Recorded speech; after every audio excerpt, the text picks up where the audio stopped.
Rex was a beautiful dog. He was the kind of dog that people stopped in the street to pat and asked what breed he was. I saved him from death row at the pound.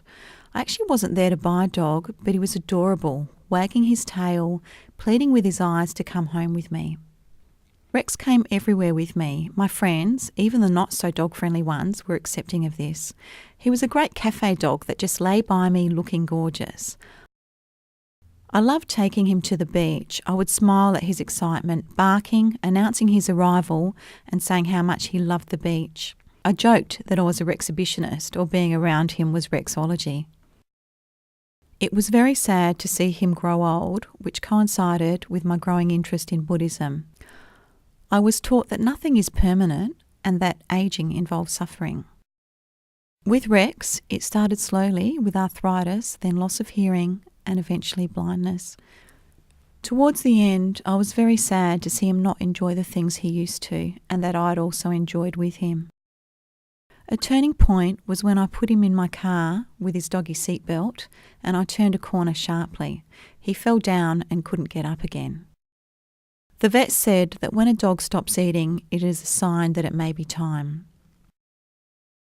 He stopped eating and I made the appointment with the vet.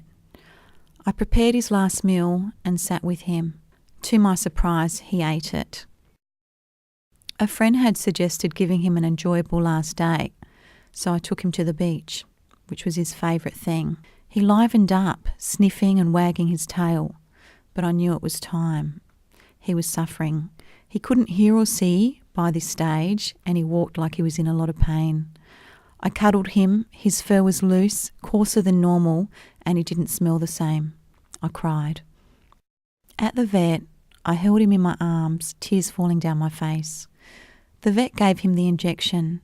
His whole body changed within a fraction of a second. I was blown away. Had his soul left his body? My scientific brain said no. I thought his musculoskeletal system is no longer supporting his body. There was nothing holding it together. No blood flow, no tension in his tendons. His body was like a warm, furry mass and no longer felt like Rex or a living being. Why was I focused on the science of death at this time? The vet said, through tears of her own, that she admired me because many people did not stay and that often she and the nurse had to do it alone. Holding Rex when he took his last breath was beautiful. Leading up to it, I was afraid that I wouldn't be able to do it, and I was very proud that I had done it for him. I think that in our society we look away from death, yet it is imminent for us all. Buddhism taught me not to look away. I was the last person that Rex smelt, and I really hope this was a comfort to him.